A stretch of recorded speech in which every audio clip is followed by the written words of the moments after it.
হারিয়ে যাওয়া সিম এবং অপ্রয়োজনীয় সিমগুলো এখনই ডিঅ্যাক্টিভেশন করে রাখুন। হারিয়ে যাওয়া সিমের কারণে কিন্তু আপনার যে কোনো মুহূর্তে একটা বড় ধরনের ক্ষতি হয়ে যেতে পারে। ওই সিমটি যদি অন্য কেউ পেয়ে থাকে বা সে যদি ব্যবহার করে যদি কোনো দুর্ঘটনা ঘটে, সে দায়ভার কিন্তু আপনাকেই বহন করতে হবে। আর সিম ডিঅ্যাক্টিভেশন করার জন্য, চিরতরে বন্ধ করার জন্য কিন্তু আপনাকে দৌড়ে কিন্তু কাস্টমার অফিসে যেতে হয়।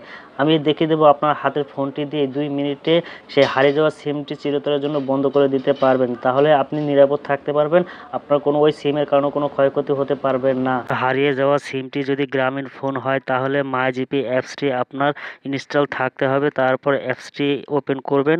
অ্যাপসটি ওপেন করার পর এরকম একটি ইন্টারফেস চলে আসবে। একটু স্ক্রল ডাউন করে নিচে আসবেন। আসার পর দেখতে পাবেন যে সিম ওরে ক্লিক করবেন। সিম ওরে ক্লিক করার পর এরকম একটি ইন্টারফেস চলে আসবে। আসার পর আবার স্ক্রল ডাউন করে নিচে আসবেন। আসার পর দেখতে পাবেন যে ডিঅ্যাক্টিভ লস সিম দেখতে পাচ্ছেন এই অপশনে আপনি ক্লিক করবেন।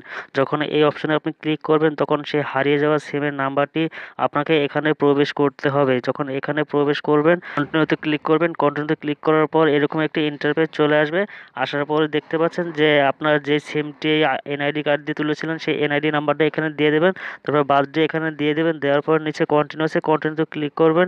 দেওয়ার পরে আপনার সিমটি চিরতরের জন্য ব্লকের হয়ে যাবে এবং সেই সিমটি চিরতরের জন্য বন্ধ হয়ে যাবে। That's it. ভিডিওটি যদি আপনার উপকার মনে হয় আর হেল্পফুল মনে হয় অবশ্যই পেজটি ফলো দিয়ে সাথে থাকবেন।